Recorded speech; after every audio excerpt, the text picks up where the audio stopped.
I just lost the Zoom link, and that was the reason. I'm sorry. You're good, Dr. Hoffman. Thanks, Jeff. So we'll call Franklin Township Planning Commission meeting for February 3rd, 2022. We'll call it to order at whatever time it is, 7:09. Any public comment for items that are not on the agenda? Moving on to approval of the January 6th, 2022 minutes. It was a very short meeting, and I think it's pretty well covered in the minutes. I didn't see any real issues. I move to approve the January 6th, 2022 minutes as written. I'll second that. Okay, all in favor? Aye. Aye. Aye. Opposed? None. All right, great. Moving on to Avon Grove Charter School Review. So having this be one of the major plans that I myself have had to review on Zoom. Typically, Dan, will you be speaking for the applicant? Yes, that's correct. And I have my plans up. I can share my screen and do that way. So typically what we do is go through the engineer's review comments. Okay, And I guess if there's times when we have to refer to a plan, I thought it might be best to refer to the sheet number instead of the package number. So like okay, 15, I think there's 15 sheets on your plans or so. yes. Have you found that to work best when you've, Yep, Can we- yep, that works for me. okay. Did you have anything to say, Pete, before we let Dan get started? Oh, at this time, Dave, thank you. All right, thanks. Floor is yours. All right, if it's okay, I was going to give just a quick intro, sort of a brief history of the project, because this project's tying into something that was actually approved back in 2009.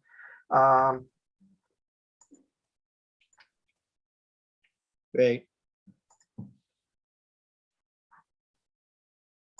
All right, everybody see my screen there?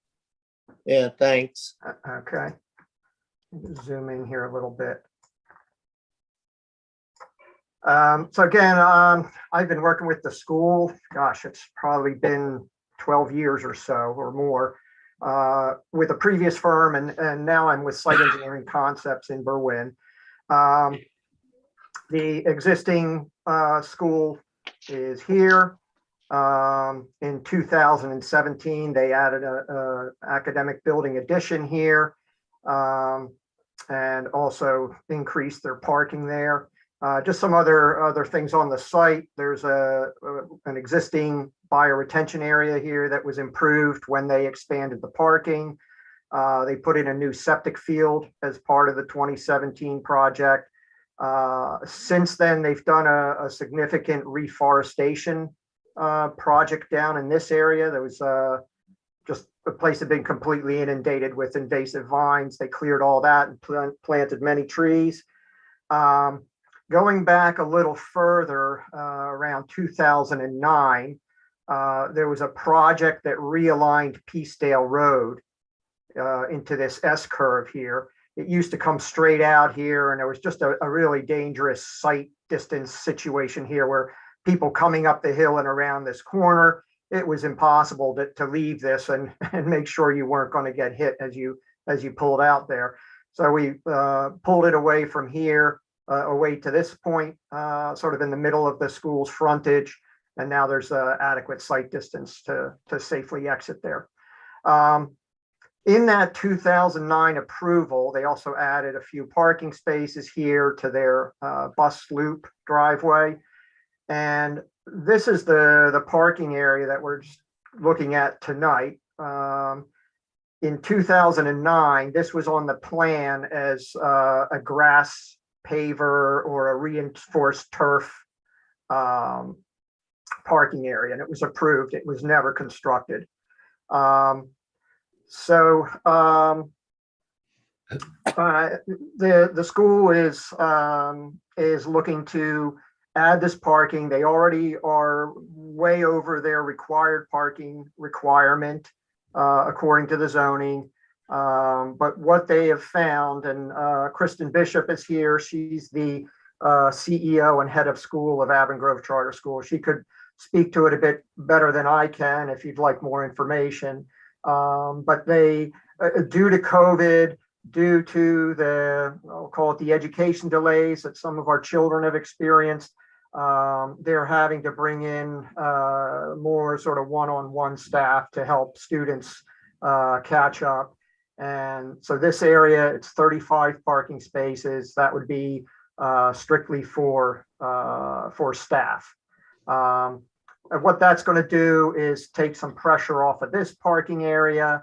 And this is also an area that's, and by enlarging this area, they were able to get the queuing traffic off of Peacedale Road during student drop off and pickup. And as you can imagine, that the parents delivering their kids to school or picking them up, that's also increased in the last couple of years, with the concern of putting kids onto school buses. Anyone has any more questions, would like to hear Kristen speak more about that, happy to have her add to the conversation. You did a great job covering it, though. All right. So with that, I can get into the a little more into the just a quick overview of this parking area, and then we can start going through the letter, which I think will go quickly. I met with Pete Eisenbrown and Jeff at the site last Thursday, and Pete had a great idea about how we might simplify the project and even make it stronger from an environmental sustainability standpoint. So I'll get into that when we get in the letter. Let me just go to a couple sheets here.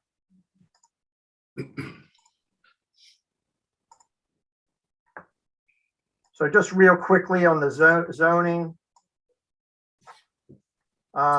looking at the maximum coverage of the building and the lot, we're allowed 15% building coverage. We're a little over 9% right now. That's not going to change. We're not building any building now.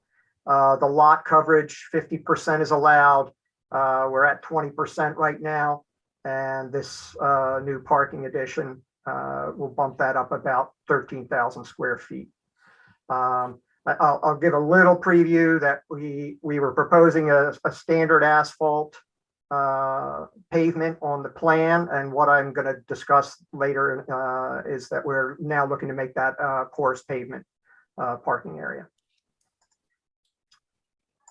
And then just real quickly with the parking,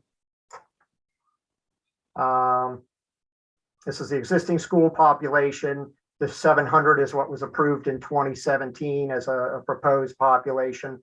So you can see that the counts by the ordinance are really quite low, and the school is greatly exceeding that. We're adding 35 spaces. You'll see here this number is only going up 34, and that is because we have to add 2 more spaces because you need 1 for every 25 spaces. We're adding 35, so we have to add 2 spaces. And the way, rather than put it out front, which is meant just for the staff, what we're proposing to do is there's now 1 existing ADA parking space here, and we're going to take these 3 spaces and convert them into 2 ADA spaces with a loading zone in the middle. And so that's where we're losing 1 space in the process.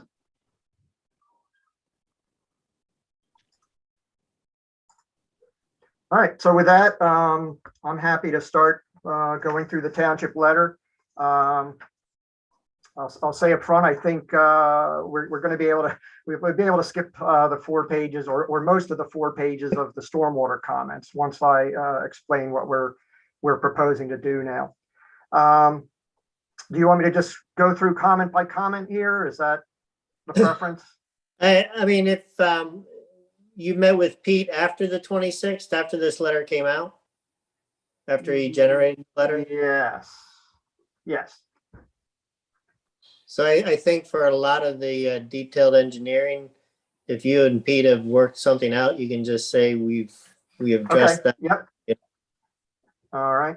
All right, well, I'm going to start on page 2, section 1. The first comment is just about the parking setbacks. We are meeting that for this new proposed parking area. The table is based on some existing parking along Peacedale Road, which is an existing nonconformity. And Pete's just asking me here to clarify that this proposed parking is meeting it. It's just that other parking areas on the site are non-conforming. Moving on to section 2, we are requesting 7 waivers on this plan. 4 of those will actually go away when I talk a bit about the proposed stormwater revision. But the first one is that we were requesting this be submitted as a preliminary/final plan. The second comment is just about the stormwater management, which we'll get to. 3 and 4 are regarding the improvements agreement and the financial performance guarantee. And, once the details are worked out and we get a cost estimate and so on, the school will certainly comply with those. 5 and 7 are 2 of the other waivers we're requesting. 5 and both of these were approved for the 2017 project. Number 5 is about a requirement to show all existing wells and sewage drain fields within 100 feet of the property boundary. And what we've done is shown that within 100 feet of the existing septic field. And so the only well is the school's well. That's over 100 feet from the septic field. And we determined that there was nothing within 100 feet of the septic field on the properties across Peacedale Road. And then number 6 is getting a letter of adequacy from the Chester County Conservation District. I submitted those plans basically the day after I submitted to the township. So we're waiting for a reply on that. It's a fairly straightforward project. The area couldn't be flatter, so it's not a high runoff area where there's big concerns for erosion, but we have all the necessary protections on the plan. So the next page 3, section 3 is the stormwater management review. And let me just get to another plan here. So the plan we submitted, we have about 13,000 square feet of pavement for the parking. There's an existing sidewalk along the driveway here. We're going to have to demolish that and put a new one in so that there's a depressed curve so the cars can enter here. We had designed a subsurface infiltration detention system shown by this hatched area here. We had 4 inlets in the parking area, and then we had an overflow pipe that came to an outlet structure and then came down the road and connected into this inlet in the PennDOT right of way.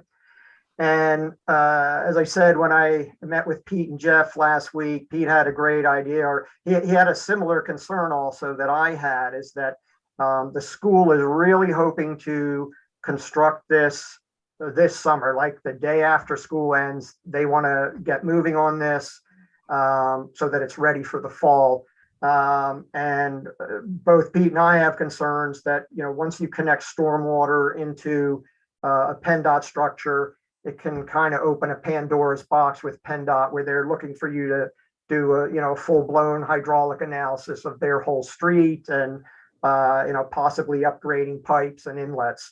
So Pete's idea was, why don't we look to just keep all of the stormwater from this project on the site? And so in the last few days, I ran through the calculations. Same exact footprint of the parking area, except that it'll be porous pavement over a bed of crushed stone. And then that stone bed is sized to infiltrate up to and including the 100-year storm. So under that scenario, both the rate and the volume of stormwater runoff that leaves the site will be less than it is today. Because we're taking this huge area that now drains to the road, we're taking that completely out of the runoff picture. It's going into the ground. That takes us away from having to deal with PennDOT. We have no other reason to require a permit with PennDOT. So that said, if I've looked through all the comments, there's some things I need to discuss with Pete in terms of how he would like to see calculations done. But basically, over half of these 40-something comments go away if we do a porous pavement parking lot. Many had to do with the inlets and the piping and so on. And then the remaining ones are mostly calculation methodologies and adding some notes to the plan and something like that. So that's about all I have to say for the stormwater now, unless anyone has some questions about that. I can answer it. I have questions, but I don't know if we address it now or just as in general after. My questions are, so we're trying to do preliminary final, but we don't have a final plan in front of us. Mhm. So, Okay, well, yeah, right? I guess. We can't approve this because it's not structurally even close to what's gonna be installed. Okay, what I I thought that might be happening. So what I would look to do, let me see the dates here. So the next planning commission meeting is March 3rd. My understanding is I need to be in 2 weeks, submit 2 weeks before that, preferably sooner if I can, according to Jeff. So anyway, the 2 weeks would be February 17th.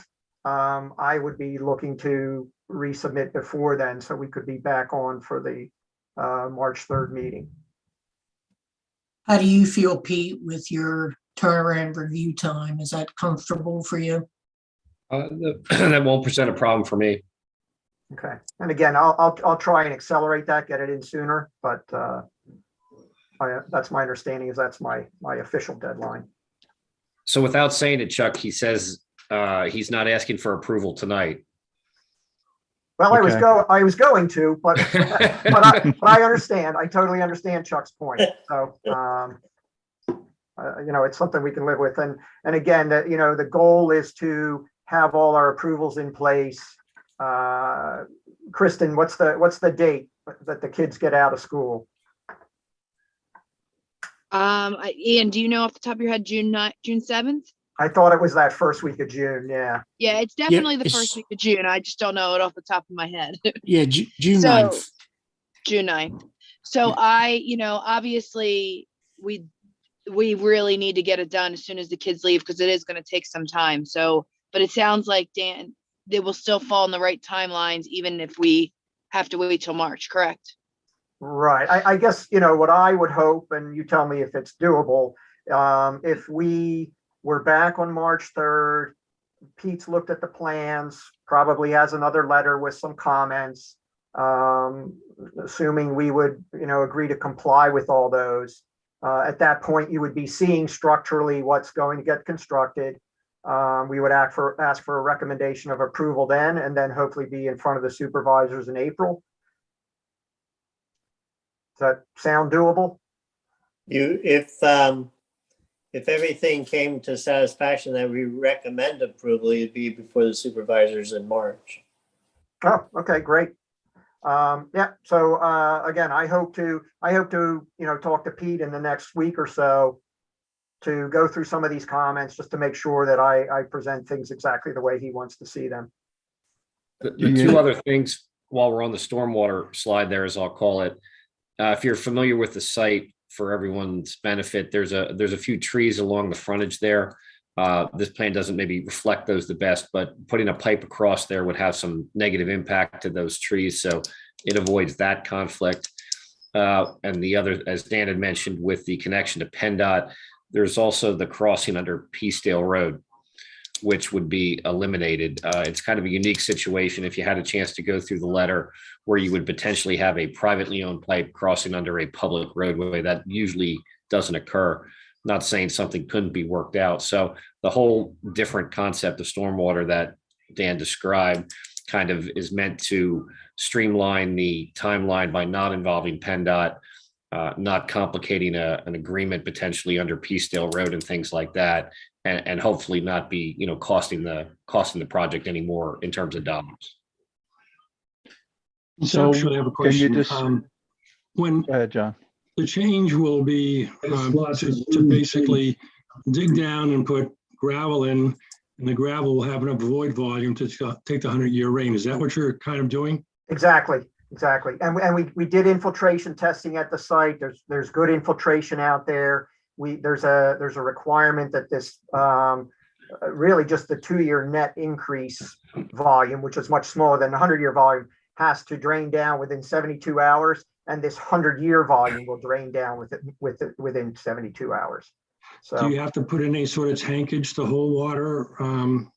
now we're looking to just do it with Gravel. with crushed stone. I'll mention one other item that that makes this change favorable. The system I was proposing, it's constructed of these plastic crates, I'll call them. Right. And then we also have a fair amount of plastic pipe that connects the inlets to the system and then the overflow to the inlet. And we're seeing some serious supply chain issues with all these plastic components. Sure. We're having delays on projects. People can't get plastic pipe. They can't get these plastic boxes. Much of it's coming from overseas. And, so there's the manufacturing impacts, and then getting it here is impacting. So, this again, going to an all stone solution, we can get the stone locally. There's asphalt plants in the area that make porous pavement. Really, the only other component is some geotextile, and that's all readily available still. Makes sense. It'll be bituminous. Yes. Okay. How deep is it going to be? Do you know that yet? Well, the way it's going to work, give you a real quick view here. So there's going to be an area about 70 feet by 70 feet in the middle of the parking. And then what I've done, this here is the outline of the parking area of the pavement. And what we're doing is we're going to be digging this deeper pit. This will be about 6 feet deep here. And that takes us down to the elevation where we got the good infiltration rates. And then the idea is that, so the entire parking surface will be porous pavement, right? So water will be able to come through this surface anywhere. But on this perimeter area, the water will come through, the subgrade will be sloped a bit, so water will come down, drain here, and get into this deeper pit. Now, we're not doing anything to prevent infiltration from happening here, but the idea is to have it flow along this slight slope to get into the deeper area. I'm smiling ear to ear. That's All okay. Looks like a good plan. Yeah. Now, Dan, I think it Pete. ties in really nicely with everything else the school's done with their environmental messaging, with the infiltration system in the back, the rain garden in the back, the reforestation project. I think this just adds kind of another level to it. Pete, I wouldn't think so, but just wanted to float the question. Would these revisions need to go to the county, or are we good with the plan that we had sent? My Well, hope is that I will get a review letter sometime in the next 2 weeks based on when I submitted it. And, I will, they may or may not have comments. In either case, I will, send them this new plan. Really, all I had to do here is adjust some compost socks slightly. We still have the same controls in place as before. I think I'll redirect the question. I think, Dan, to the county planning commission, the answer would be no. I'm sorry. Jeff. I was thinking conservation district. Yeah. Right. I think that's where he was. And on the conservation district, I would call them if you're going down this road, which it seems like you are, which Okay. is, and everybody's nodding their head, it seems, and Chuck is smiling, which is great. I think you ought to call the conservation district, see if you can hold off a review and just give them an updated plan, rather, depending where it is in the queue, why make them go through it? Right. No, that's a great idea. I'll do that tomorrow morning.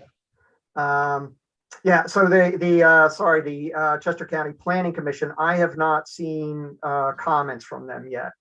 But no, since a stormwater change, Jeff, would not require a re-review by the county planning commission. So that whatever review we get from them, in my opinion, is the same plan. It's just, it's still a 35-car parking lot. Perfect. Okay. Dan, Well, if we're done with stormwater, we can go to page 7 of the letter. 7 and 8, there's 9 comments. Can quickly go through these. And there is one item that we should discuss. Actually, 2 of them also go away now that we're going down this different stormwater path. So first one is recommending input with the fire department. Jeff, if you could email me a contact for that, or I don't know if you want me you want to provide a plan to him. We're happy to have any conversation we need to with them. It's not changing anything as far as traffic circulation through the site. It's not impeding access to the building in any way. The second item is about the County Planning Commission that we just discussed. The third item are just a few details that Pete has asked me to do. We'll take care of those. Number 4, this is about a possible future sidewalk that the township may want to install along New London Road. So on the plan, you can see here, I just sort of dashed something in. Can you zoom in on that, please, Dan? Yeah. And you know what? Let me get to this here. And I'm going to zoom in and sort of pick up the whole frontage. So, and I had a note here, possible future sidewalk to be installed by township. So I just drew it here just to have a point to start a discussion. When I met with Jeff and Pete last week, they discussed, well, maybe this should really extend over to Peacedale Road. I imagine it could even extend to their other property line, though. If you're familiar with the road here, there's pretty steep banks on either side. It would take some major rework, regrading, possibly even some taking of someone's property to be able to get a sidewalk down through that canyon there. So anyway, I'm showing this. I didn't show an easement. I believe the school, and I can let Kristen step in if needed. But I think the school would be, amenable to providing an 8-foot wide easement across the frontage. I believe the minimum sidewalk width by the ordinance is 4.5 feet, I think. The area is dead flat, so, we're not going to need to do a lot of cutting or filling to make it work. So I think 8 feet would be enough, but, the school can't do anything there, right? They can't park there. They can't build a building there. So I think they understand that they're not really giving up anything.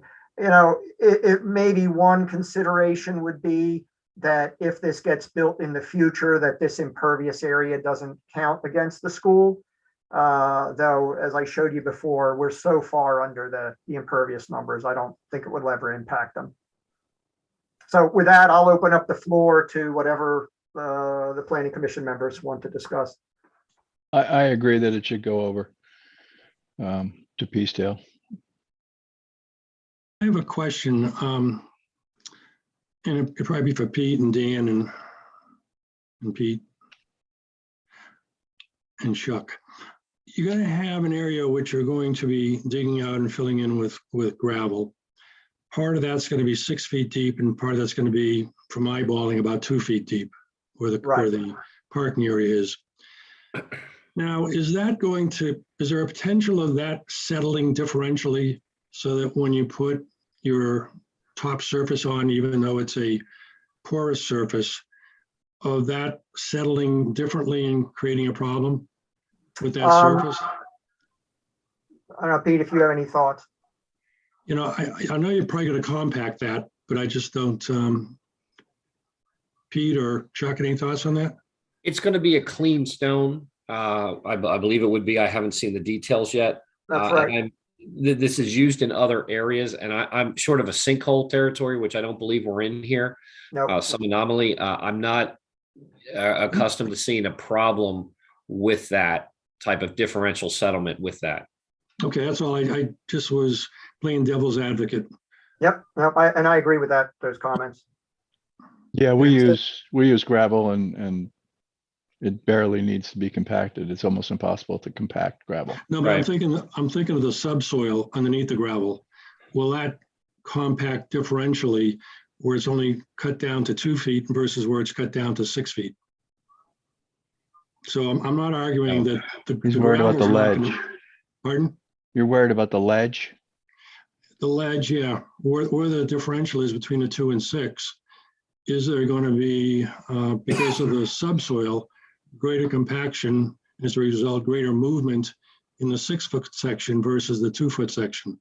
Well, when he designs the depth of the 2 foot, he's designing it not only for stormwater, but for structural purposes to make sure Right. it's going to support. So over digging the other area, and I'm kind of talking out loud, but over digging the other area, structurally, it shouldn't be imposing enough of a structural load on the 2 foot area to matter.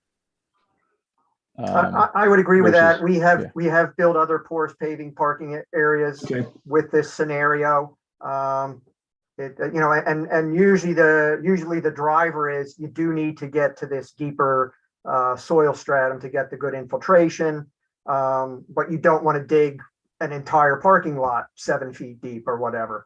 no, I agree with that. I was Yep. again, playing devil's advocate. Yep, nope, that's good.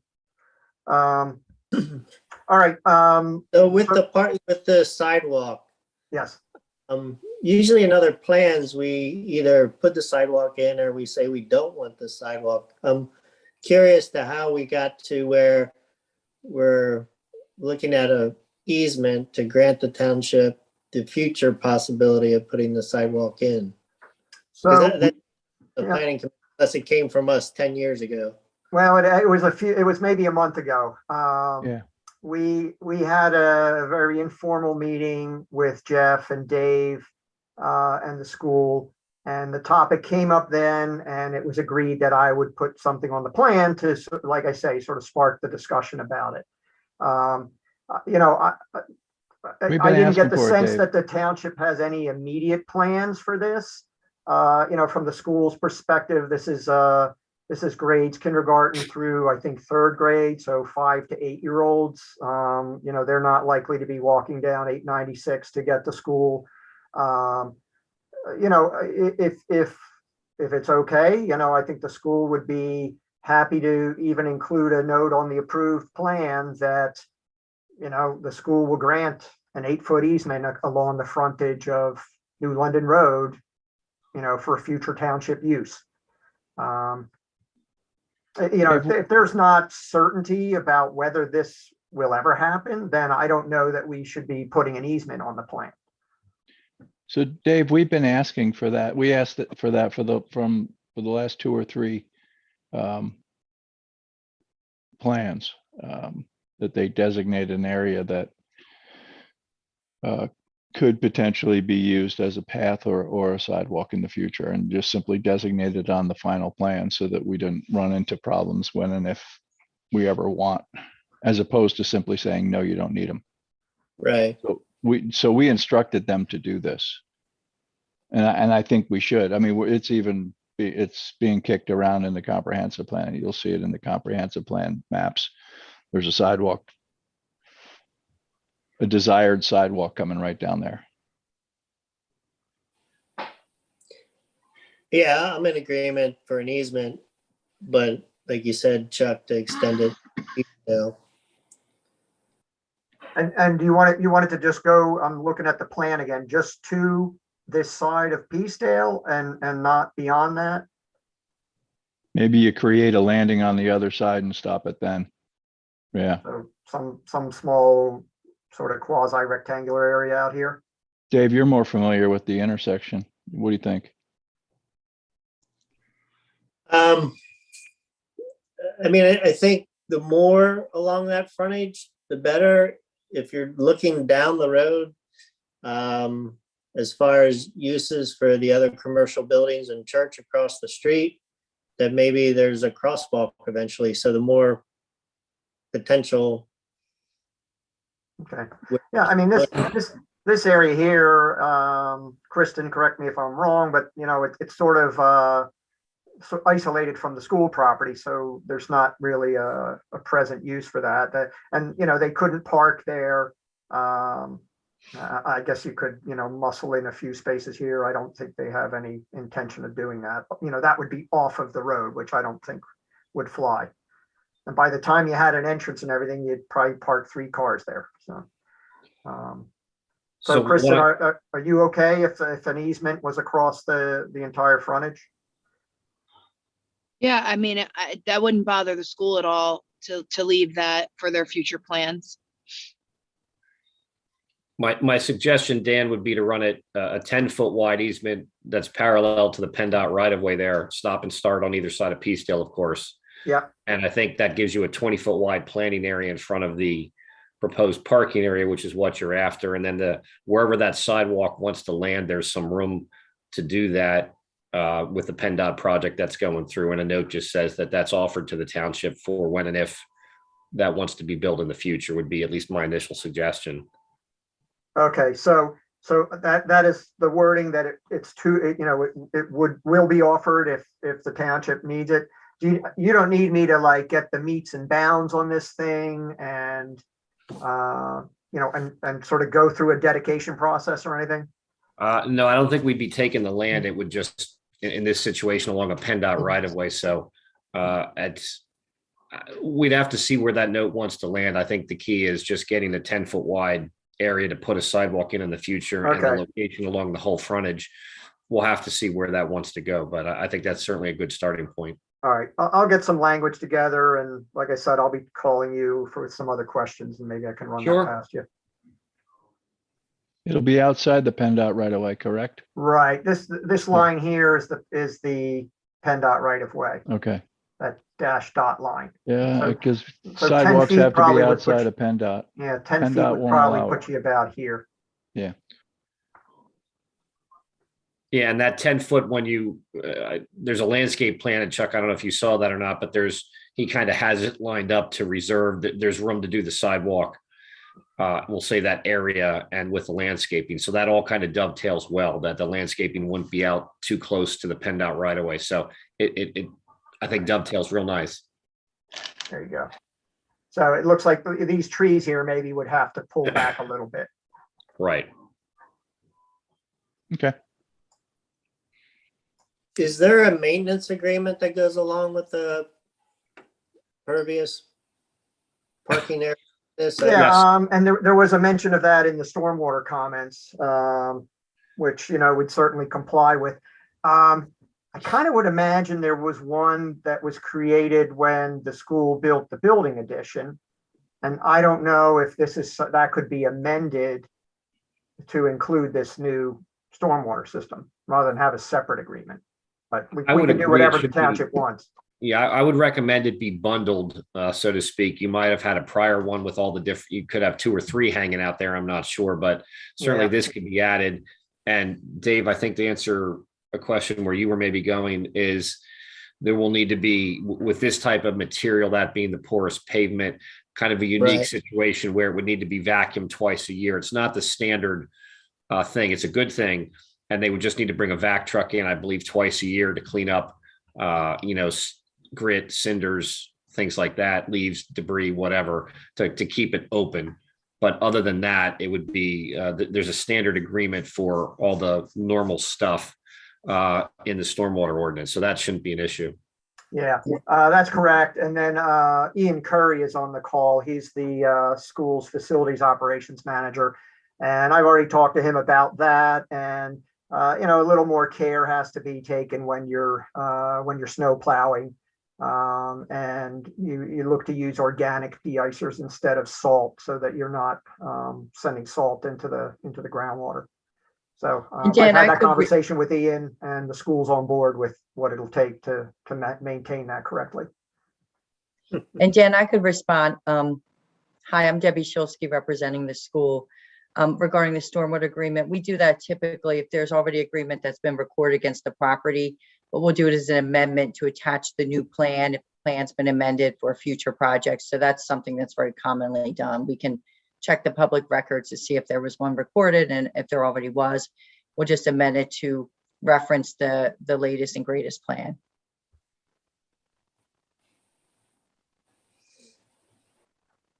All right, if we're good with the sidewalk for now, just a few more comments. Five was what Pete was referring to about if we had that stormwater pipe going under Peacedale Road, you get into this situation of going back and forth between private, township, private. So that goes away. 6 was just about providing some additional topographic information in the area of the Peacedale crossing. So we don't really need to do that anymore because we're not entering that area. 7, Pete just asked that we add to the plan the large underground infiltration system that's in the back of the school. That's sort of in this area here, north of or west of the new building addition. Number 8 was regarding PennDOT and the issues of connecting to that storm inlet.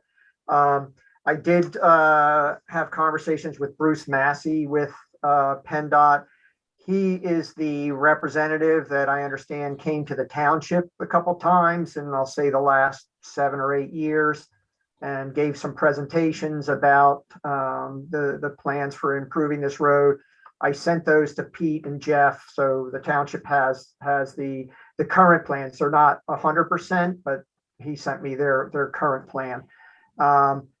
What I saw was really just some striping changes along the front of along the school's frontage. I think maybe, this might have been extended a bit, and maybe this turn lane got extended a bit, but there's no changes proposed to this right-of-way line. I think there maybe is some widening on this side, and there's no drainage changes proposed. So again, we don't really see any reason to be contacting PennDOT now that we're not connecting into their system. And then the last comment was just that when we do the final plan, that we put a note on the cover sheet that reflects the waivers and the action that was taken on them. And these were the 7 that we submitted. And these 4 are all related to the stormwater system if it had pipes. So those 4 go away, and the 3 we're left with. First one's about the preliminary final plan. This one was about showing the wells within 100 feet. And this was about providing an environmental impact assessment. And we weren't required to do that for the much larger 2017 project because there was no change in use of the site. And again, there's no change of use in the site here. So that's everything in the letter. If anyone has any other comments or questions. Dan, when you started, you said there would be 4 waivers. I guess there's one at the top of the list. No, we had requested 7. Oh, no, this top one is, we're just saying, we're requesting these waivers. So there'll be 3 waivers requested. Right. So those first 4 are stormwater, which go away. And these are the three that we're requesting like we did on the last project. I don't think any of us would have any differing recommendations for those waivers. We approved them, I think, the last time, so I don't see a reason to change that view. Okay. I don't want to run into it on March if for some reason. So we're giving them a positive, a thumbs up now. I am. Yes. I would agree. All right.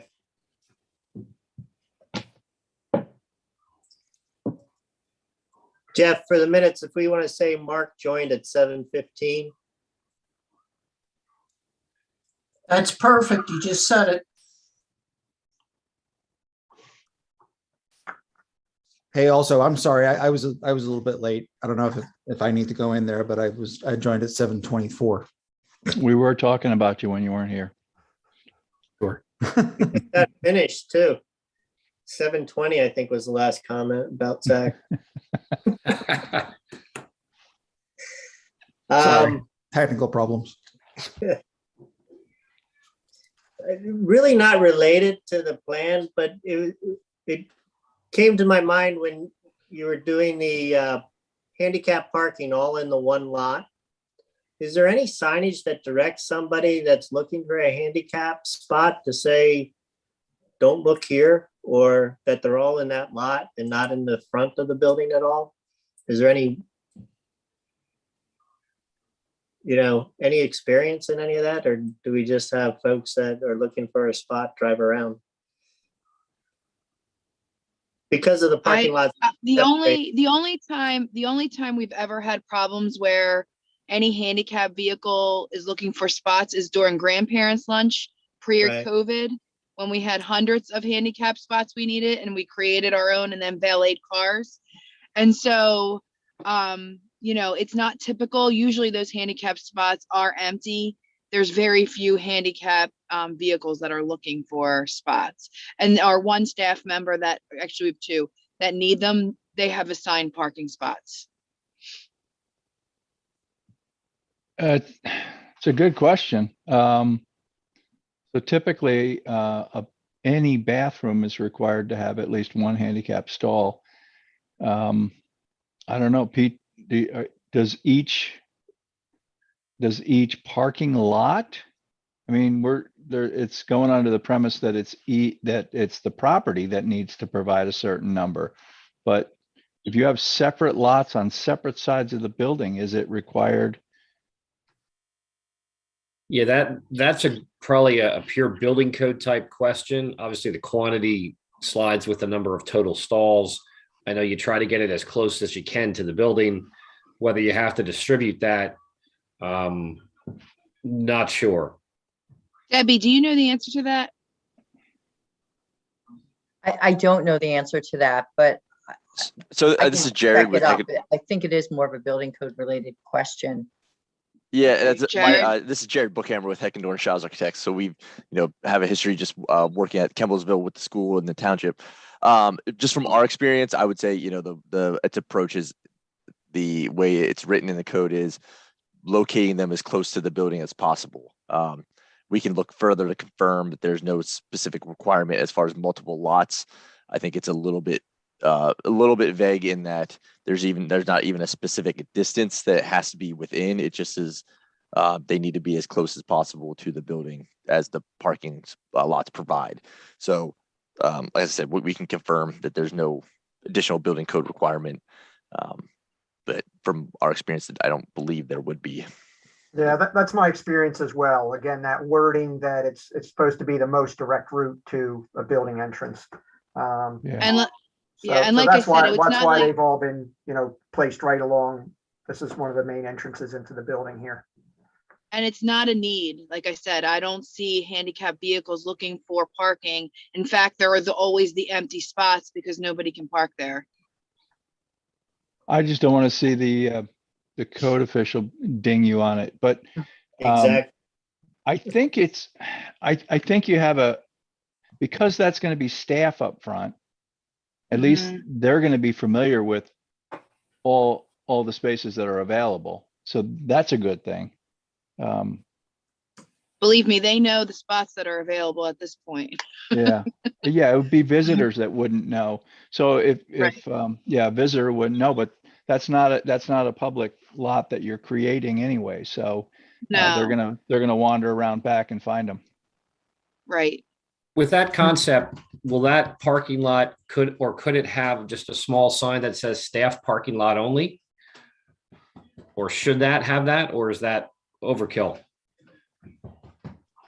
I mean, our visitors tend to not come till later until the staff, they get there first. So there won't be any parking for them anyway, like they won't be able to be there, but I Right. mean, I tend to see those signs, you know, I don't know, people can't even follow the 15 miles an hour sign, so Yeah, I hear you. I get it. The other way to look at it is, okay, so a handicap space, basically 3 handicap spaces make three standard spaces make 2 handicap spaces. You almost, if the code official feels that there's an issue with this, you could flip flop them and not lose any spaces. Right. And something that I have added to the new plan is I put in a little sidewalk here. I still need to check with the school if they think it's a good idea, but I used to put a small concrete sidewalk here to connect to this walkway. Just because, you know, if you're parked here, I don't see this person walking down to here and coming up here. They're going to sort of start walking through the grass or cut up to here somehow. You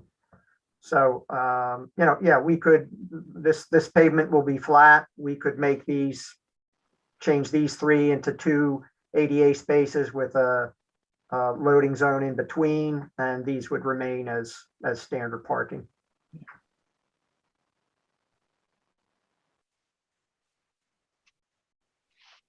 Well, great. Anything else that you can think of, Dan? That's all I have. Pete? No, I think we covered it. I appreciate Dan considering the stormwater based upon the conversation that Jeff and I had in the field that day. I think that's kind of a win all around, I believe. Yeah, I mean, I'm happy we're still growing our crushed stone and bituminous products closer to home. Yes. Any comments from other planning commissioners or alternates? I really like it.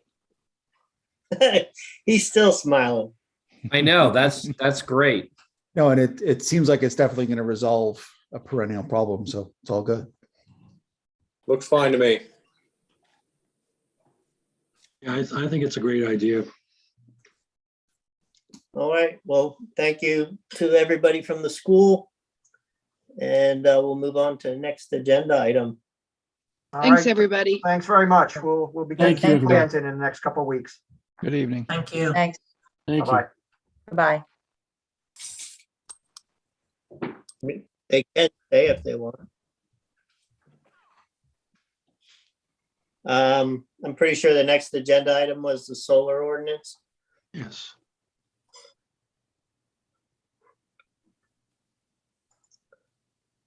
Trying to scroll down through all this. Do you want me to go give calculation. you a little preamble, Dave? Sure, Pete, that'd be great. So I think in your packet is I'll say a revised version. The heading that I put, this started with the September 2021 Green Energy Ordinance, and that was revised. You guys had a discussion at the January Planning Commission meeting. Jessica from our office was there. No, I lie. She was at, I think, a December meeting. We watched the video of the January meeting where you made some changes and you dropped a couple things out, moved a couple things, had some suggestions. So now this has turned into just the solar ordinance. And we listened to the tape, as we'll call it, and then we made the adjustments. I looked over them, Jessica looked over them. So I think we incorporated all the changes. You guys probably know those better. And hopefully this meets with your okay and you're ready to pass it on.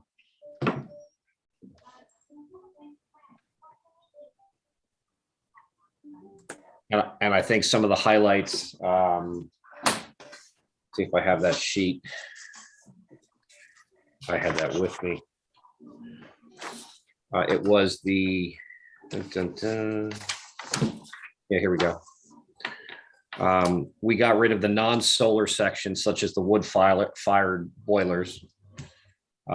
We got rid of the financial security requirement for removing and disposing of the panels. Property owner will need to deal with that. The ground mounted arrays are considered pervious.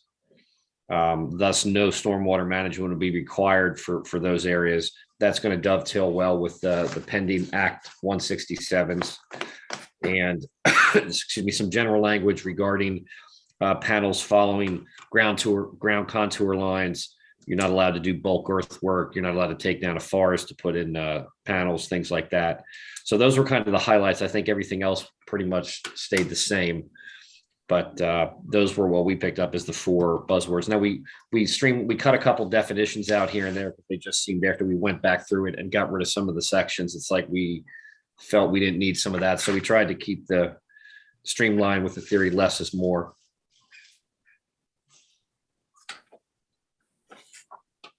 Overall, I like it a lot more. Well, that's good.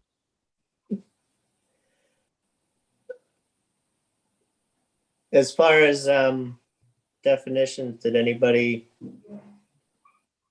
have any comments there? There is a typo, I believe, in individual property solar energy systems on line 6. When a property upon with the system, Yep. Which, thank you. and that's as far as I got. No. Yeah, there might be another typo or a formatting change. So the way this typically works is ultimately it would go, this may not be the prettiest version of it, but hopefully the content is what you want. Mark Thompson can, spin this around like he would typically do with any draft ordinance when it gets to the appropriate time at the Board of Supervisor level. So we'll give him the word file and they can edit it, format it, whatever needs to be done.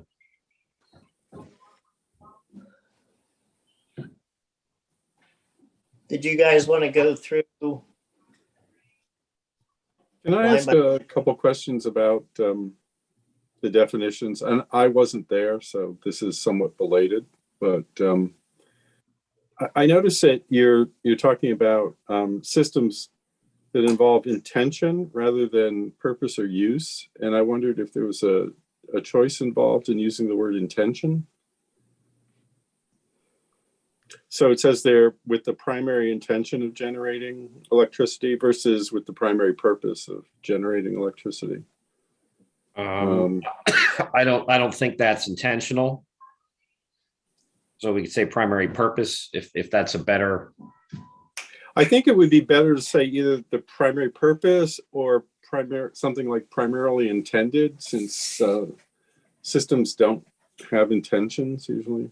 I'm being an English major here, obviously, but got it. But that's what I was, and I was an editor. There was also something I noticed that was sort of curious in the definition of individual property systems, in that it creates a loophole in which it doesn't actually cover totally off the grid systems. So it describes systems that when a property with the system installed also receives electricity supplied by a utility company. So in theory, this would not,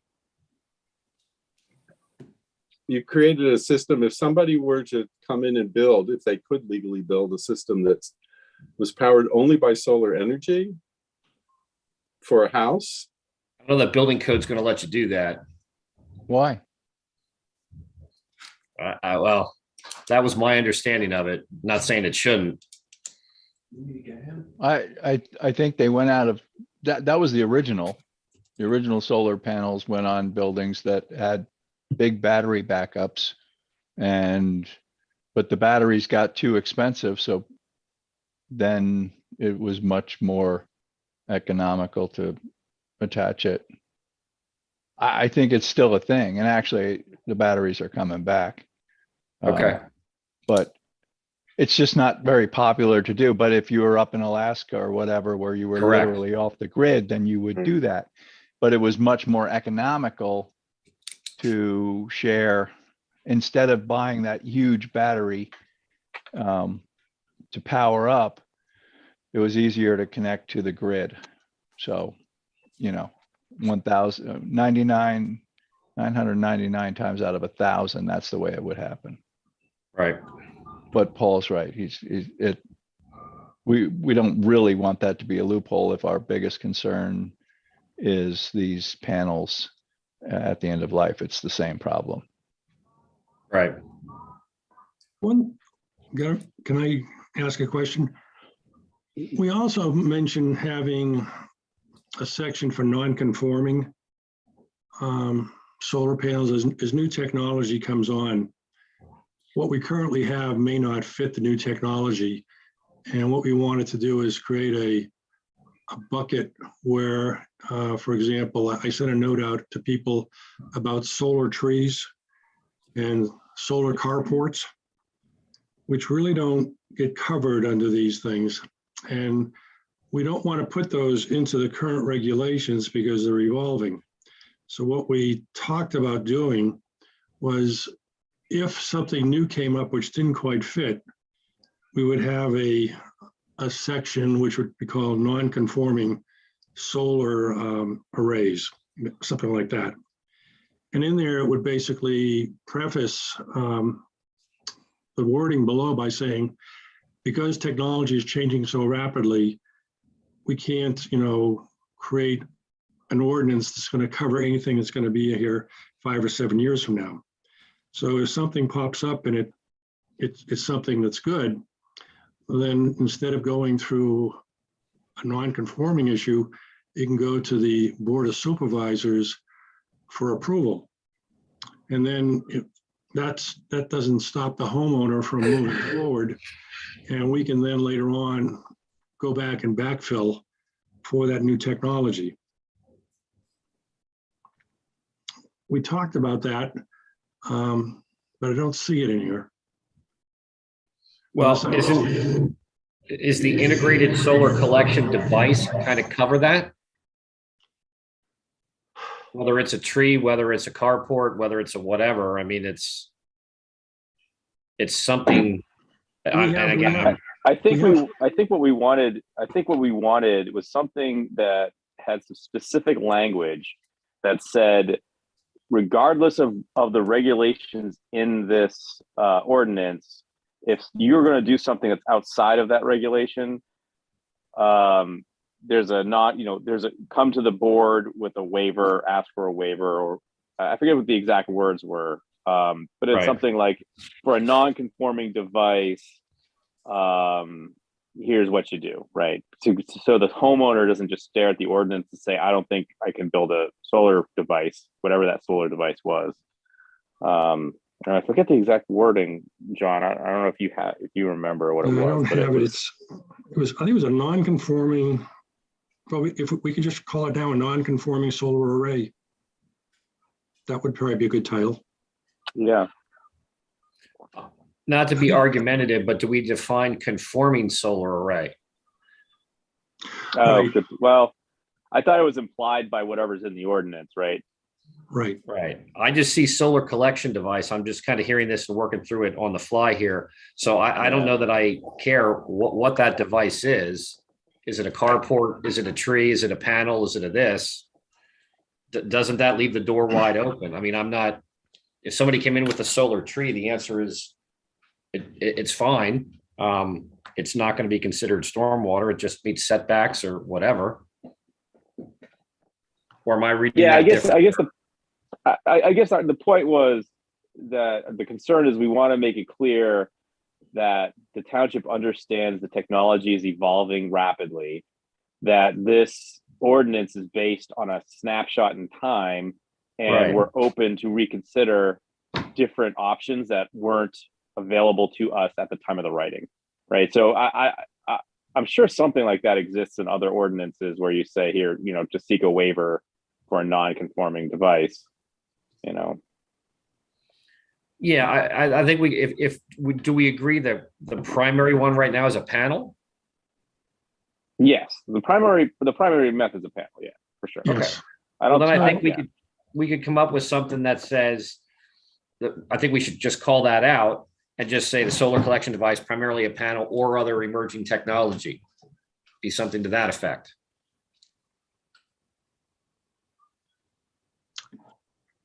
Well, I think it's piggybacked on number 5 where it says the following conditions are met. And we were going to try and define the current state of the art. And then everything else would get evaluated by the board. Okay. Right, John? I think that's right. As we were going through this, we kind of said, okay, if something comes along, what's going to happen because it's going to be restricted by this regulation or whatever. For example, setbacks for all components shall be a minimum of 75 feet. Well, there may be a situation where that isn't the case. I just don't know. Yeah. You know? Well, is 75 feet in the individual or in the? Well, it could be in any place because I don't know No. what's coming forward. I don't know what's coming forward, you know? I don't think we limit the 75 feet in the individual. We don't. No, we don't. You're right. Because that's Joe homeowner. Right. Yeah. So I guess we were is trying to Joe create homeowner not allowed to put anything in the front yard? Yeah. Yeah, typically you can't put accessory structures, anything. Yeah, we talked about that. Is there? I should probably be more familiar with this because my yard might fall into this. Is my house is set way back from the road. You know, you might be on a 1 acre or 2 acre plot. Your house is set back from the road. You're surrounded by trees, but I can't put something in my front yard, right? Yep. So I'm thinking in the case of a development where you have houses that have a typical, you know, whatever, 1/4 acre in front of the house, I could understand. But if you're way set back, usually the issue is what, curb appeal, right? That's why you say no to something like that. Yeah, you can imagine people putting small sheds, pole barns in their front Right. yard because they have no other Right. room for it. It becomes a visual. So in that case, I guess what I'm getting to is there a mechanism, an escape valve for a homeowner who says, look, my house is 2 acres back from the road. I'm going to put this solar array. Nobody can see it. It's in front of my house. Does that homeowner have an option to do that under the current structure, right? No, Of our I'd say ordinances. no, other than he can, like any of these sections, you can ask for relief in whatever form that's going to require. And see, So you that's- can always that's the- ask for a waiver. but Yeah, that's if why it's- Go ahead. Yes. But that's why we were looking for a catch-all to cover those situations, so one wouldn't have to go through an involved process. One could just go to the Board of Supervisors with, let's say, a plan, and then basically get an agreement. You know, for example, in my case, you know, I've got 250 feet from my front yard and about 75 feet from my backyard. So I got exactly the situation that Dave's talking about. Yep. Nobody's going to see anything in my front yard because it's protected by trees. Well, I believe the whole solar ordinance is under a zoning thing, so it's not something you can do just willy-nilly. But like for the non-individual to go there for a sec, they're your conditional use. So I think if you want to have some other requirements to minimize it for the homeowner, you either have to have a lot of if-then scenarios. If you want to try to have a catch-all, then you've got to have under the residential category, it's a conditional use and it stays before the board. It's a use by right, or if you could meet these setbacks, you don't have to do anything. If you want to have your situation like you explained there, Dave, it's hard to cover that because I guess you could come up with some language, or you just make it go before the board. So I guess, so are you implying that we might be redundant here? that if you want to do something that's outside of the ordinances, it's always within the resident's right to come in and ask for a waiver or a special use? If it's in a subdivision arena, just like we went through with the school, they can ask for a waiver, and that is in front of this board, the planning commission, for recommendation and ultimately approved by you on the board of supervisors. When it's a zoning requirement, it's a little bit different. That's something that goes before the zoning hearing board typically. The exception is when we have uses like this, which is a conditional use, specifically written that way so it stays in front of the board. That way you have input on conditions that you would put on XYZ solar farm, which might be different than a different solar farm. So I guess my question is, do we need to have explicit language under the solar ordinance that says residents can seek waivers? Or is that just implied? No, that's kind of implied and covered in other general language sections, I will say, of your ordinance. You wouldn't have to put that, otherwise you'd be putting that in every section in the book. So maybe what we're seeing is maybe we're overthinking this, because we're trying to future-proof ourselves by saying, here's the escape valve if things get, as technology evolves. And we're trying to write language that protects us from that. And what you're saying is, well, the language already exists in the ordinances themselves, without the need for a special clause in the solar panel Right. section. I'll make it akin to when cell towers first came out. Everybody jumped and wrote cell tower ordinances for how tall they are, fall distances, things like that. Well, now X years later, these mini cell towers come out, and I forget, we've talked about that, I think, in the past, Chuck. Yeah. You have to help me there. And so you would amend your ordinance to include that. So if this becomes an issue and everybody's going with this alternative or emerging technology things that it's causing, and like 5 people have come to you in a year with a problem, well, then it's probably time to amend the ordinance for that section. So you're always able to do that. It's really tough to come up with an ordinance that predicts and covers everything for a future situation. Perfect. So the front yard situation question has come up a number of times, and I think it's pretty substantial in this township. Instead of having a blanket, you cannot put it in the front yard, why don't we do a setback for the front yard? And we could do that for a safety reason. You don't want cars going off the road and hitting a solar array for obvious reasons. So why don't we set instead of saying none in the front yard, which could be 100 feet, or it could be 300 feet. Why don't we just put a setback on it? And we could do a setback for each yard if we wanted for solar panels. Can we take a time out first? If we're considering this an accessory use, as in A1, it's already restricted from being in the front yard. If Pete's correct saying that if we say shall be considered an accessory use, and Pete said accessory uses can't be placed in the front yard, 4 should not even be in here. It should, because it's redundant. True. So now if we want to talk about setbacks, we might be needing to talk about all accessory uses.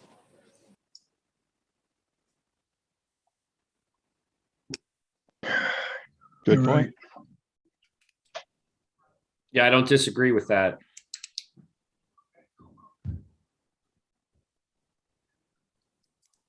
I'm glad I have a small front yard. I'm glad if I did something, nobody would see it.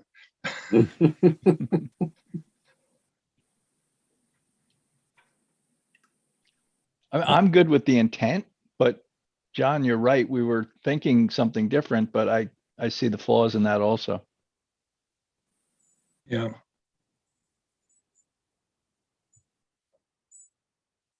So how are we going to deal with a situation where somebody's got 150 feet and they want to put a panel in at the 100-foot line? According to this, they can't do that. That's correct, but they would be able to make an appeal, I'll say, to the zoning hearing board to say, hey, nobody can see us.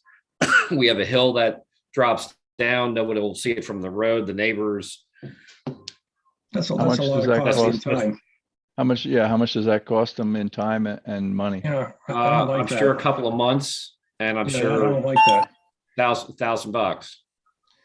Because we got a lot of homes in this township that have that situation. And we already know that. And why do we want to put that burden on our residents?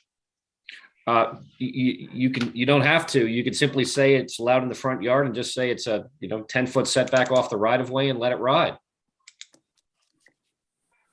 And it's an anomaly to the accessory structure, accessory use. I wouldn't have a problem with that. I don't know if 10 feet is the right number, but it's something. Chuck mentioned 75 feet. Well, the 75 is what the non-individual is from any right of way or property line. I understand that. But it So we could just say that all solar panels, no matter where they are, individual, non-individual, have to be 75 feet from a line. Dave, what do you think? I ask you because there was conversation from the board on this subject.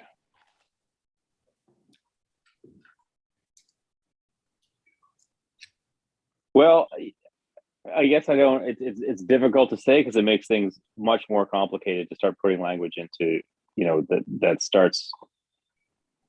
I think I like the idea of keeping it where the individual resident has to come in and ask for a special use or a waiver.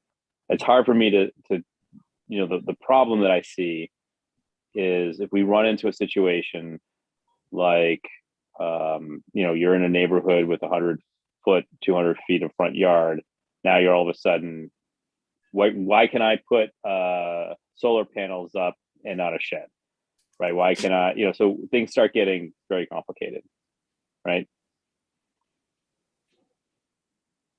Right. I see it that way. It's like, well, my shed looks nicer than that person's solar panel. Right. Why can't I put a shed in? That'll come up. And so,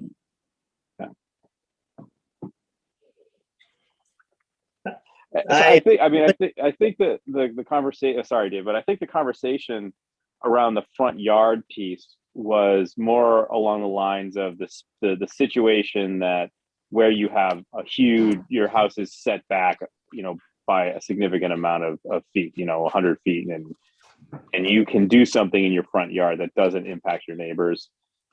And so in those cases, I think those folks should be able to ask for waivers. And then we can go on a case-by-case basis.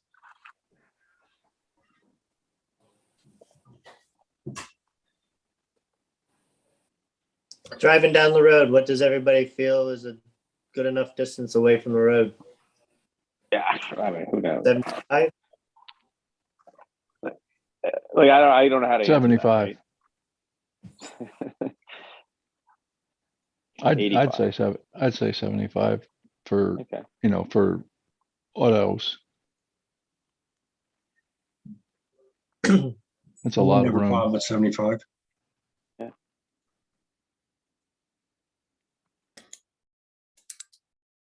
But I mean, if the supervisors are not for it. I mean, honestly, I don't have an opinion one way or the other. I mean, I think that my personal situation, I could put a solar panel array in front of my house, keep the tree line, and no one will see my solar panel array. But in the back of my head, I'm thinking, well, if I'm in a classical development like Stonegate, for example, that's a situation where if we're allowing people to put solar arrays on the front lawn, it's going to impact the look of the neighborhood in a significant way. But I'm trying to think of how much 75 feet is if those houses are 75 feet away from the road or not. I don't know.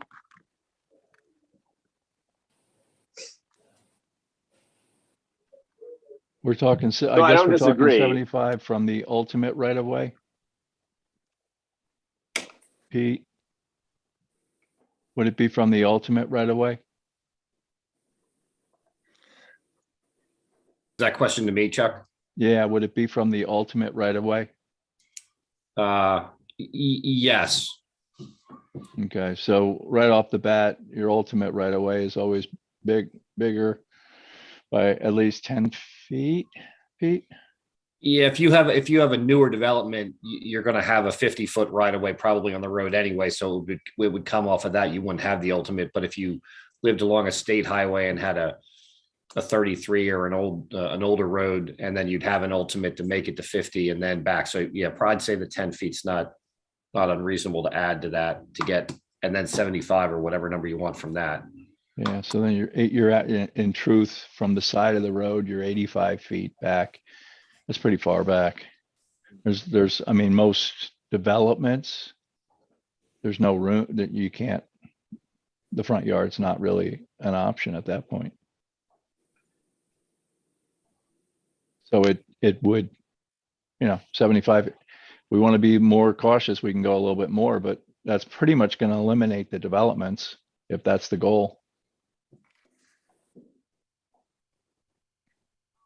And you're always going to have that one house that has the strange lot that was created in the subdivision and it sits way back, like on a flag lot or something, pie-shaped lot where he's got the big front yard and his house is just set back, and he'd be the one guy or gal who'd be able to get it. I mean, do we want to be this prescriptive, or do we want to just ask residents to come in and ask for a waiver if they want to do something on their front lawn? I'd suggest they ask for the waiver. Is it, Pete, just to be clear on the terminology, it would either be a conditional use or go to zoning hearing. Waivers are for plans. Yeah, right. Waivers are in the saldo. So this would be like, right now, this is, I believe, all set up. And the only way to do it is like in the zoning ordinance. Okay. So you're coming in for those. So that's, again, zoning hearing board territory. So our thought last month that people could simply come in with a plan to the supervisors, because we discussed who would be reviewing it, whether it be supervisors or us, the planning board. That's not a real thing, I guess. I guess we were inaccurate on thinking that could happen. It still needs to go to another group, as in the zoning. So I guess that means we couldn't even write that language into the ordinance if we wanted to, right? That's Because what of I'm the hearing zoning. Pete say. Yeah. Okay. If Right, we Pete? make the non-individual conditional use, why can't we make part of the individual conditional use? Yeah, that's where I'd gone a little bit there earlier. So it'd be a little unique. And just put this all in conditional use, and then it's all determined on the board on a case-by-case basis. Simpler. Have to think through that a little bit. But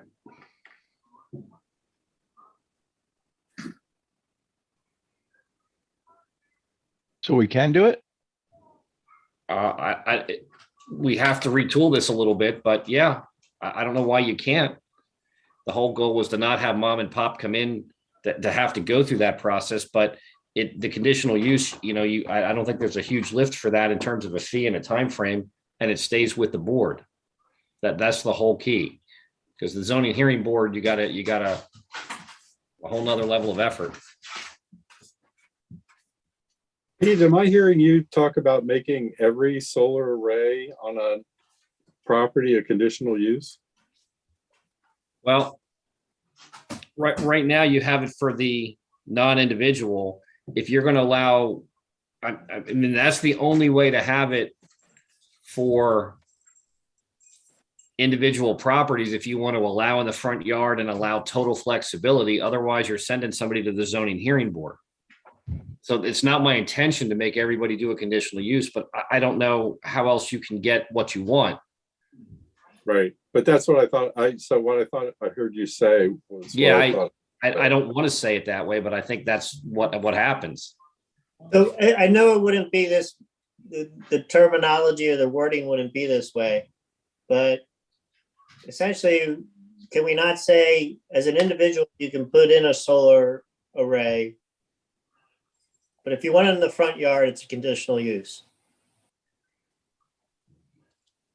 We could probably do just that.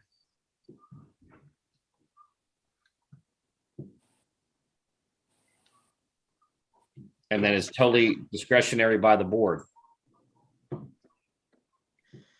I think that's what we originally were thinking. I think that's what we were asking for was, Okay. we wanted to describe a series of things that were acceptable, and then everything else would be a conditional use. Okay. Is that what everyone else's memory is? I think that's what we were trying to accomplish. Yes. Right. Just out of And our- curiosity, is there a problem with definitions of what comprises a front yard versus a side yard versus a backyard versus a back nine? Oh, there is. Like in my case, Zach, my front yard is the largest part of my property. Well, no, I'm saying, but if you're going to place something into an ordinance that says that, depending on what part of your property the array is on, front yard, backyard, side yard, then I think you have to have a pretty strong definition of what We do. those spaces are. They're in there. Okay. They're in Right, there. so on page 2, number 2, the placement of the system, now this is for individuals. The placement of the system shall comply with all setback and height requirements of the applicable underlying district. Sounds like the exception we're considering you're talking about is the front yard and the front yard only. No, I And so think the we were definition. Go ahead. we were talking about anything so we were looking for a standard setup. And anything beyond that standard setup would be a conditional use. Okay, well, you just have to wrap your hands around what you consider standard. Would you want that to comply with a side yard and a rear yard or not? All right. The theory was you wouldn't put something like this any closer than the shed that Dave wants. Correct. What if you look at 5 and 1, I still think 4's got to go because it's already addressed in 1. And because it's already stated in 1, and then 5, if the following conditions are met. But in there, say, if these conditions aren't met, it's a conditional use and needs to go to conditional use.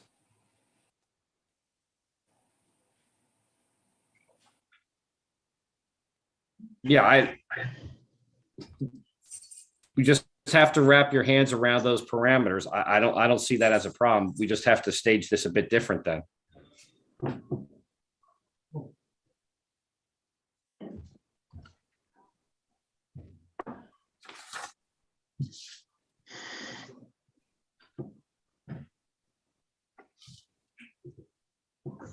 Because it still wouldn't keep anybody from using all of 5B through any of the rest of the ordinance. It would just, during the conditional use process, the supervisor would say, sure, you can still use helical anchors and all that, everything of that Right. section ordinance still applies, and you can do it Right. on your front now. Right. So under those circumstances that you've outlined, would essentially 1 be rewritten so that it should be considered an accessory use by right in all zoning districts if the following conditions are met, and then the rest of the ordinance defines what the basic conditions are, and then everything else is a conditional use? That's the way I understand it would be written. As long as it works. Right, so one of those would be if you can keep it, if it's not in your front yard, just go do it. If it meets Right. all the setbacks, if you want it to violate a front, a side, a rear setback, come in for conditional use. Well, it's not Right. only the yards that we were concerned about. Number 3, roof mount solar panels shall not extend beyond the roof in any direction. There's a lot of examples where they do, and they're perfectly good solutions that we don't want to say no to. Right. So Can I Yeah. ask something about that, actually? When you say it should not extend beyond the roof in any direction, that includes up? yeah, I asked that before too. Because that means that even something mounted flush literally extends beyond the surface of the existing roof unless it's inset. Well, I think that's That's- the intent. The intention there is like the peak of the roof. Yes. So you'd Or have the to edges of hold the roof, correct? the edges of the roof, and you'd have to hold your last solar panel can't come to a point. It's got to hold down a little bit so your ridge sticks out Right. above it. Right, so instead of saying shall not extend beyond the roof in any direction, should that read shall not extend beyond the edge of the roof in any direction? Okay. Edge and or peak. Well, the peak is defined in the second sentence Okay. for Got peaked it. roof. Okay. Yep. And playing English major again, Pete, you go back and forth between roof mount and roof mounted and ground mount and ground mounted. Okay. And so I would suggest changing anything that says roof mount to roof mounted Okay. and ground mount to ground mounted. Okay. And they should really be hyphenated terms. I hate to sound like this, but they really should be hyphenated. They should be roof hyphen mounted. Okay. You don't hate to sound like that, and we appreciate Well, it. no, but as I listen to myself talk, I feel like I should be in high school talking to a class of students. They would probably listen better than we do.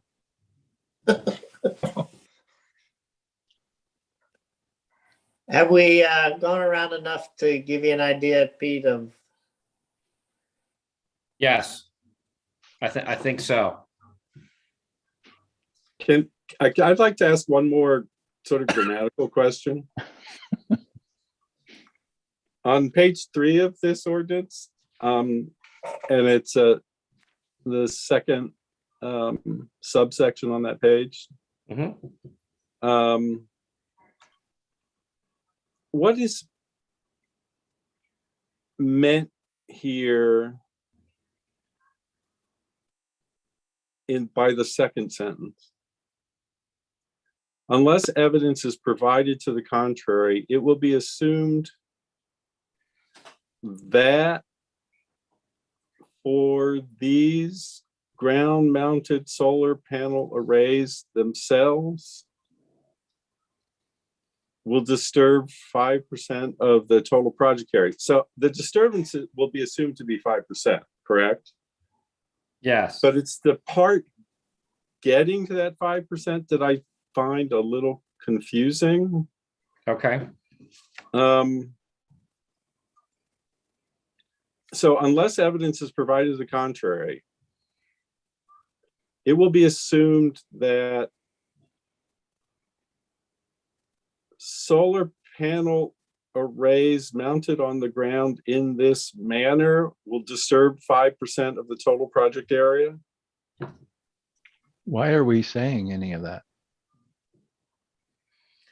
Well, I think if we're going to say the concept that we added, you're not changing ground. I think the intent of that, and that's maybe not worded the best, was to minimize that disturbance, that you wouldn't go and wholesale rescape a whole hillside just to put panels in for some reason, or fill or do whatever, and minimize the disturbance.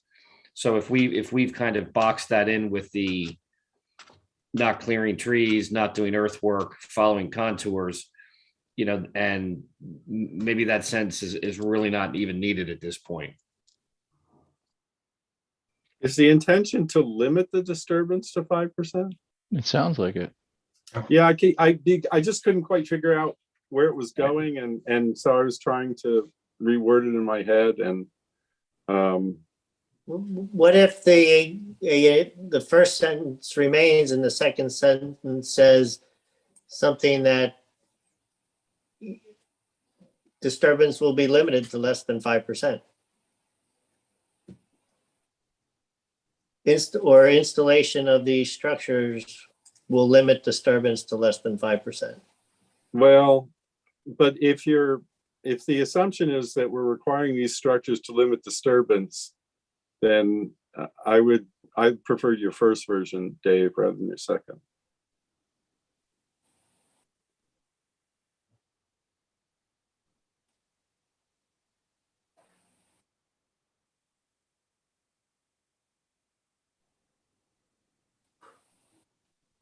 Do you think that achieves what you want to achieve, Pete? Sorry, could you say that again, Dave? What was my first version, Paul? Oh, We have it taped. We can run. Yeah, we'll have to play the tape back. Right. But you I do have think a tape. my version was disturbance will be limited to less than 5%. Yeah. Right. Or must be limited to less than 5%. Will be, the thing is, you want them to do this, but you also want them to limit the disturbance. Correct? Well, that's the whole point with the if you're into the concept of preserving the farmland and everything else, then you go for, you can put it on the hillside, but we don't want you to change the hillside. Right. So you minimize that. They obviously have to build some form of access, roadways, potentially some other things and structures, but theoretically these are going on very large parcels of land in this situation, and where that percentage would even matter. But theoretically, they wouldn't be coming before anybody to present, unless evidence is provided to the contrary. They're not going to really even have that opportunity. So I think you just say limit it. Yeah. Yeah, because they're not going to provide you with the evidence you need to convict them. You never know. They'd only do that by mistake. At least I only would. Let's put it that way.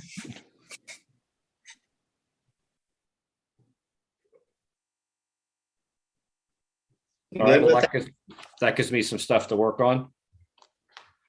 I have one more. 5B3. Why are we concerned with fertilizers and herbicides in a solar ordinance?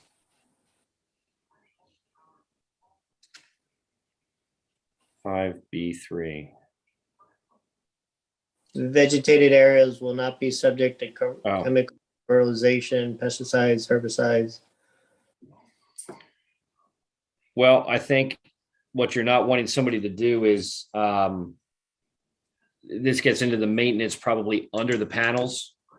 So somebody's going to say, oh, I'm not going to maintain it. And then they're just going to hit it with weed killer. And then there goes the whole concept of the stormwater, grass under there and everything else. Like you guys, whoever was there saw at Longwood Gardens.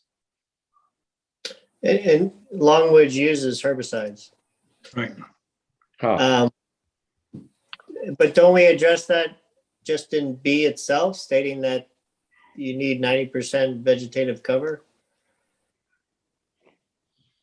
Okay.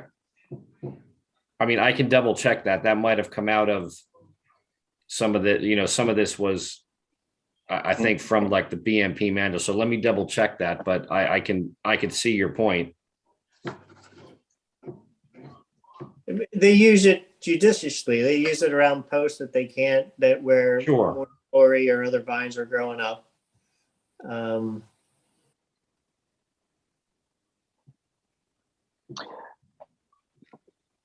Yeah, but I think that's a good point, because if you're stating already we need the vegetation underneath the panels, that's a requirement. Adding you can't use herbicides is kind of redundant, right? Because why would you use, if you need to maintain that vegetation, you can't use excessive herbicides, right? Yep.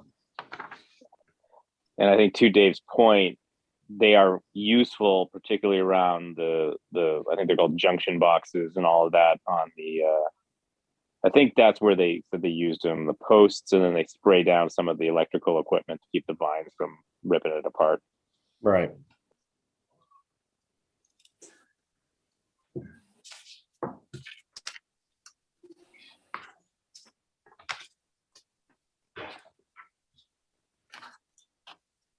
All right. I think we all really wanted to make Joe homeowner be able to do as much as they could. Did anybody have anything for the non-individual use section?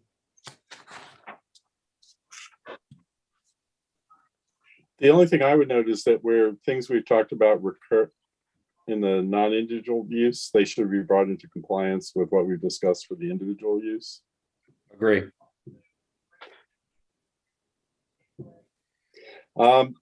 There was one thing that did occur to me. On number 6, which is on page 5.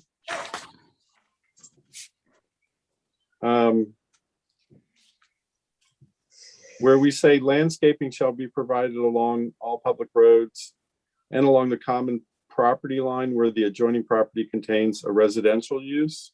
I found myself imagining a situation in which we had a commercial use of a historic structure, one recognized by the township as such, where the nature of that structure could be diminished by having something like this that's not buffered in some way. Okay. And the commercial, having a commercial person preserve and reuse a historic structure, to my mind, as chairman of the historical commission, is a very good thing, rather than seeing it neglected and torn down. And so, you kind of undermine what the commercial property owner has done for the township if we don't make some minor effort to mitigate the effect of a neighboring commercial use like a solar array farm. Are you suggesting to add in addition to contains a residential use or a recognized historic structure, utilized for another purpose? Or recognized historic structure? Right. You could put class 1 or class 2 under the Township Historic Resource Survey. We can get very specific here. Doesn't it say screening shall be provided for all uses, but only excluding public utility office or operating facility? Yes. Okay. All right. So what is the landscaping versus screening and landscaping? Well, you got to wade your way through the section 610 of the saldo that you already have. So we can check that, but the goal was that you would follow that criteria, and that whether you have a residential use next door, I don't care if the house is occupied or not, it was this residential use next door. Because you can do this in whichever zoning district has conditional use. But sure, the historic, I have no concept or conceptual issue with the recognized historical structure. No, but I'm backing up here, and I was focused on the second sentence, but the first sentence says screening and landscaping shall be provided for all uses. So why does it say residential use again? Isn't that redundant? Because that's just a subset of all uses. Yeah, you're providing screening and landscaping along all property lines which contain residential uses up above, and then below it's saying landscaping shall be provided. That's a double. Okay. The second sentence stop after public roads. Is that what you're saying? Because screening is not required along public roads, is it? Right. But we want it. in this particular Okay, instance. right. So is it, well, does it stop along I- public roads? Or are we talking about along public roads where the adjoining property contains residential use? No, I envision it's along the public road, so from a frontage standpoint, and you may have side or rear yards that are adjoining residential. Okay, so uses. it's all public roads no matter what. That's how I envision it. Okay, I'm just, there could be two different things going on there. Just wanted to clarify. Okay. So is All it right. screening and landscaping in both cases, or is it just landscaping?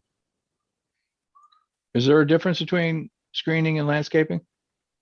I'm going to say yes. I think the screening is going to be more like a buffer that we're used to, and landscaping might be, trees and other things. But I will cross-reference and check that section 610 a bit to make sure that it can match and get what we want. I read an article or saw an article about solar panels being put up along highways as an alternate way of putting up solar panels, because a highway has a right of way, and they're looking at using that right of way along the highway to put up solar panels in some states. I don't know how far that's going to go, but that was an article that I saw within the last few weeks. I'm not sure how that will, I don't think that'll affect us in our township because we don't have any interstates or something like that going through it. But you never know where that technology is going to go. Yeah, but we don't. That makes sense to me to do that. However, it wouldn't maintain our rural sense, so therefore we would want to screen. I know, Correct. just be aware of that. That's the only thing. I agree with you. It's something about be coming down the road in a version 2A or 3A or 4A.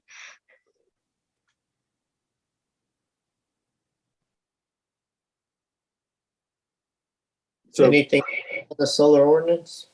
yeah, a couple minor things. So also on page 5, item 7C, down the bottom there, Pete. Yep. I think this should probably start with something like ground-mounted solar array panels should be supported. It's not really clear what the Okay. verb in that sentence is. Okay.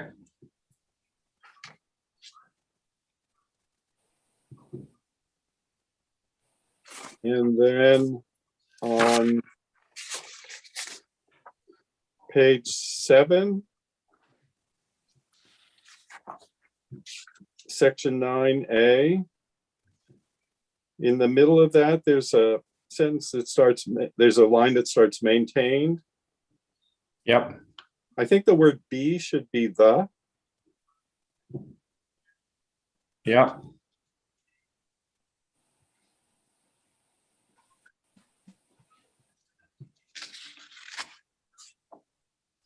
And then on 9B, 9B, if you go to the right-hand side of that, there's a, just below the middle of that, it says the inspection report shall certify the structure soundness.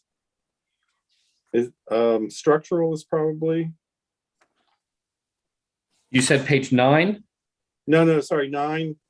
No, I'm on the same Page page. 7. It's page 7. 7, I'm sorry. 9B, sorry.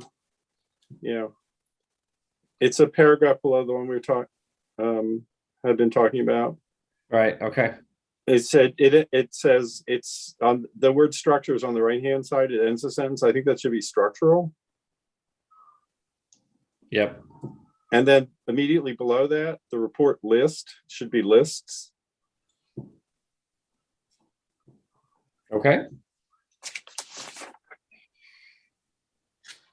And the other thing I just kind of wondered about generally is how it talks about road damage by the applicant on the subsequent page, page 8. Right. Yeah, how are we going to go about determining this? It all sounds very, like you don't do this and you're going to have to put a bond down and we're going to get you for it. But how are we going to know that they damaged the road? Well, depending how I'm thinking the size and the scale of the facility, and which type of roads they're going to do to bring in township or state. The way these Right. typically are handled is you have pre-construction video documentation that verifies a precondition. You video it when the work is done, and you'll pretty much know during the construction more than likely how that is going to land, and then you can document how that'll be. But they don't come back to you and say, oh, there are other trucks going through here, they did the damage?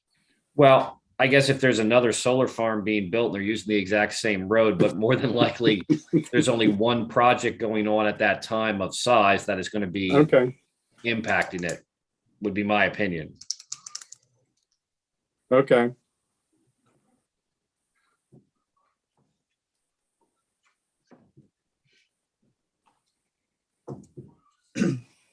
And the other thing under decommissioning 13A, which is on page 8 too, Right.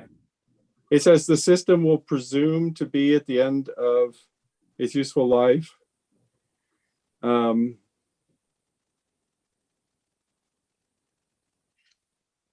don't know. I mean, I don't know if you want to maybe say shall be considered to be at the end of its useful life. It should be presumed in any case if presume is going to be used. Okay. Okay.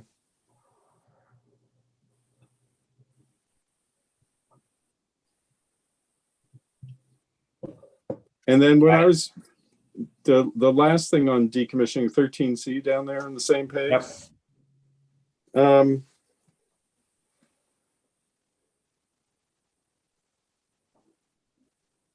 So when we say access roads or other similar features shall be permitted to remain in place, Right. what's the understanding of what other similar features includes? Well, there might be landscaping that they put in. Okay, They might have put in a stormwater basin just because. Not okay, saying that they would have to. So there could be things that, why would you rip them out? right. No, it's just that it occurred to me that you could have a devious property owner who got money from the thing who decides they want to retain all kinds of buildings and other things because they like them. And maybe we don't want those things retained. The stuff you're describing is stuff we want and would be useful. Right, but who doesn't want another shed? So if you convert a facility into a shed, that's not a bad thing. Okay, It would still have its screening around it. I hear what you're saying. So you could say that if you want all above ground structures, removed, and that includes the control building, I'll call it for lack of a better term, or control buildings or whatever, then I have no problem with that if that's what you'd like to do. well, what if we were to say something like that the access roads or other improvements be proceeded to remain in place? Okay. Because that's a little broader. It would include stuff that's just not flat on the ground. Okay. Does that make sense to other people?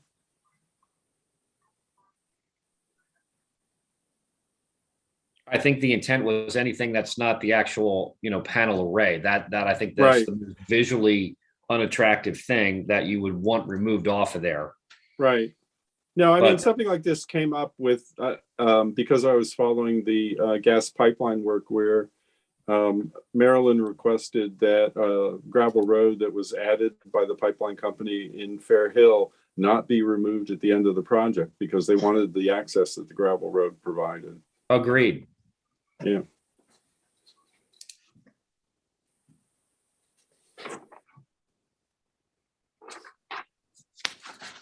And I'll shut up. No, thank you. Anything else, anybody? So Dave, were you thanking me for shutting up?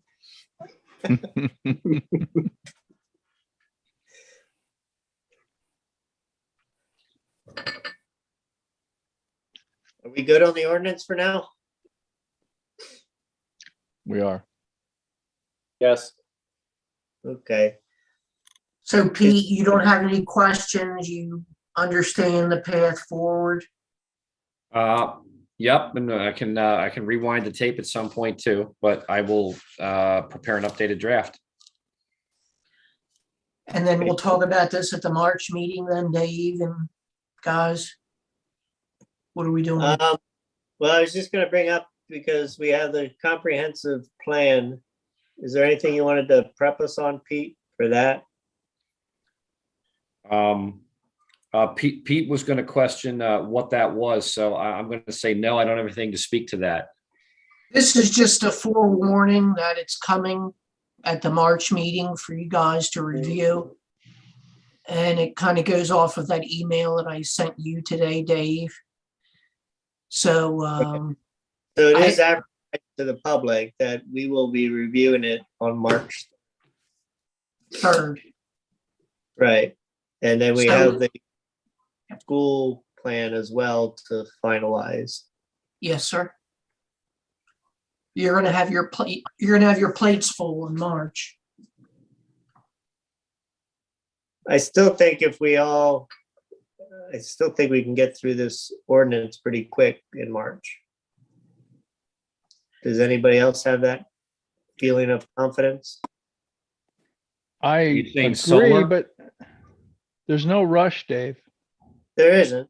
There's on no our- rush, so I would push it to the next meeting because those two things are huge in just in volume. I mean, we're pretty sure we're happy with the school. But still the comprehensive plan, it's a lot of stuff all by itself unless we push this in front, and we do. But the comprehensive plan has some urgency to it, doesn't it, Jeff? Yes. So I would go with urgency. Is Dave still on? I can't flip between. He is not. Okay. Let's, I think we all can say, let's put it on April. And I don't think we'll get too much argument from the supervisors, given that we're given the other two things to address in March. And if need be, if Pete's working on it in the meantime, can we have like a short roundtable discussion or an email back and forth between me, Pete, and Pickett, either Chuck or John Gontars or you, Dave, just to try and work through it? Got no problem with that.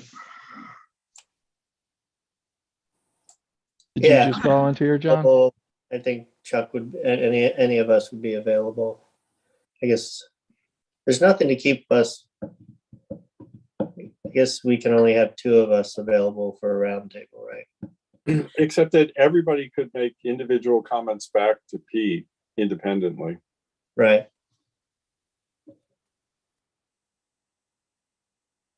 Just send them after March 3rd, Pete. Understood. Any public comment? How about if we adjourn at 9:07? Good evening, everyone. Thank you, everyone. Thank you, everyone. Thank you.